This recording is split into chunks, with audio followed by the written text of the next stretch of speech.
The African Union, a successor to the Organization of African Unity, is celebrating its 50-year anniversary in Addis Ababa, Ethiopia. Colonization, under the rule of the generals and officers of war, went all over the continent to invade it gradually. Addis Ababa has been the political and spiritual capital of Africa since the founding of the Organization of African Unity on 25 May 1963. Ethiopia is the second most populous country in sub-Saharan Africa, with a population of around 85 million. One of the oldest civilizations in the world, with a rich history and heritage.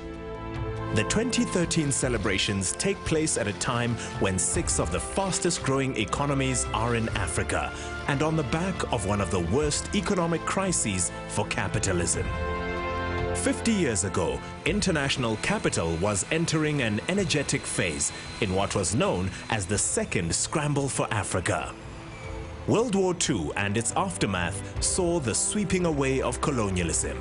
Fueled by aspirations on the continent and the diaspora, a new fire of hope and Pan-Africanism swept across the continent, led by activists Kwame Nkrumah, Patrice Lumumba, Haile Selassie, and 29 other leaders in the Conference of Independent States in Addis Ababa.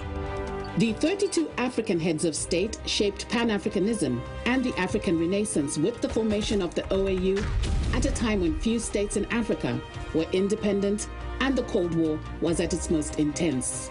Inspired by a quest for continental unity, the OAU sought to harmonize policies and coordinate action across and between its signatory states. The aims of the OAU were strikingly clear, founded with 3 main objectives: complete liberation of Africa from colonialism and racism, achievement of solidarity and unity, inter-Africa cooperation.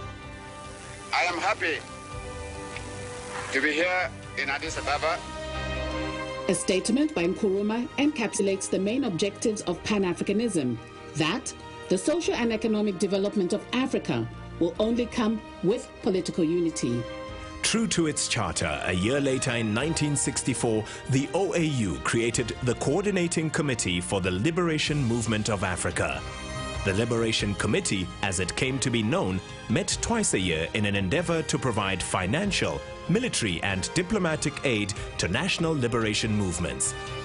OAU aid and support changed the pace of liberation in southern Africa. The Algerian-Morocco border dispute was an early and significant victory for the OAU Mediation Council. Meeting 12 times from 1963 to 1967, mediation secured a lasting treaty of friendship and cooperation by 1970. Despite having adopted the Banjul Charter on Human and People's Rights, the OAU was unable to back up its resolutions in cases of civil war, as in Nigeria, Sierra Leone and Liberia. This failure was mainly due to the lack of an effective military backing, and the OAU found itself more a think tank than an effective peacekeeping force. Its vision was noble, but a vision that required intervention to enforce human rights. A successful intervention led to the resolution of the cross-border dispute between Chad and Libya. Libya has decided to recognize the Chad regime. It has also decided to find solutions to all the problems in a fraternal way. As part of its economic agenda, the OAU joined a UN initiative to set up an Economic Commission for Africa. Objectives of the Economic Commission include free trade areas, customs unions, a central bank and a common currency, with the intention of establishing an economic and monetary union through regional economic communities. These include CENSAD, COMESA, EAC, ECAS, ECOWAS, IGAD, SADC and UMA. The Abuja Treaty in 1991 spelt out the need for a Pan-African Parliament, which was inaugurated in March 2004, with a mandate to ensure the African people are fully involved in the economic development and integration of the continent, to promote the consolidation and culture of democracy, and to promote good